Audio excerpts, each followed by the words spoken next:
রাহিল্লাহ, আল্লাহর রহমত থেকে নিরাশ হয়ো না।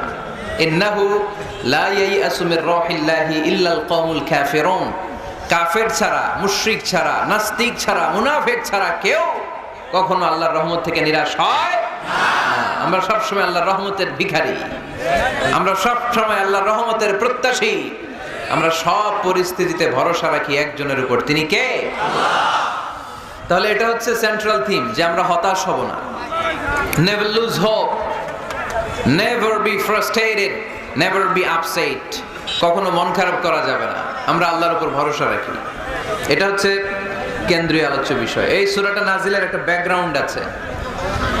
যেহেতু এটা মাক্কি সূরা, আল্লাহ রাসূল সাল্লাল্লাহু আলাইহি ওয়াসাল্লামের কাছে কোরআনের আয়াতগুলো নাজিল হতে শুরু করলো। রাসূল সাল্লাল্লাহু আলাইহি ওয়াসাল্লাম কোরআনের আয়াতগুলো প্রচার করতে শুরু করলো।